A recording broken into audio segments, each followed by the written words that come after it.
చాలా అమాయకం సార్, నాకేం తెలియదు. అబద్ధం చెప్తే నమ్మేటట్టు ఉండాలిరా.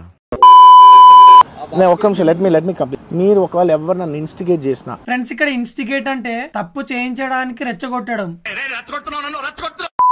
నేను ఎడ్జ్ లో ఉన్నా, నేను కొంచెం స్లిప్ అయినా. ఫ్రెండ్స్, ఇక్కడ ఎడ్జ్ లో ఉండడం అంటే ఆన్ ఎడ్జ్ అంటే చాలా టెన్షన్ లో చిరాకుగా ఉండడం. ప్లీజ్ అదొక్కటే నాకు కోఆపరేట్ చేయండి please. On humanitarian grounds I request that. And friends, ఇక్కడ హ్యూమానిటేరియన్ గ్రౌండ్స్ అంటే మానవత్వ దృక్పథాలు అంటే మానవత్వ కారణాలు. uncontrollable crowd outside the theater, you have to please vacate. Friends, ఇక్కడ వెకేట్ అంటే ఖాళీ చేయడం. I said 100% okay. No police personnel, nobody ever told me. Friends, ఇక్కడ personal అంటే సిబ్బంది, పోలీస్ పర్సనల్, పోలీస్ సిబ్బంది. The lady died, an accident happened in a stampede. Friends, తొక్కిసలాట అని ఇంగ్లీష్ లో స్టాంపీడ్ అంటారు. Not stampede, sorry. An accident happened in that suffocation. Friends, ఇక్కడ suffocate అంటే ఊపిరి తీసుకోవడానికి ఇబ్బంది పడడం.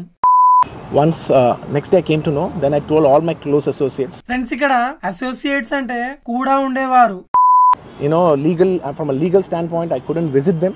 ఫ్రెండ్స్, ఇక్కడ స్టాండ్ పాయింట్ అంటే దృష్టికోణం. మన జనరల్ గా అంటాం కదా పాయింట్ ఆఫ్ వ్యూ అని, అలాగా ఆ యాంగిల్ లో చూస్తే, ఆ పరంగా చూస్తే, అలా చూస్తే అంటాం కదా, అలాగా from a legal standpoint న్యాయపరంగా చూస్తే.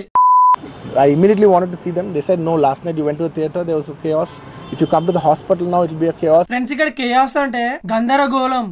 ఇప్పుడు మీరు హాస్పిటల్కి వచ్చి మళ్ళీ ప్రాబ్లం అయితే మాత్రం సార్ చాలా ప్రాబ్లం అవుతుంది సార్.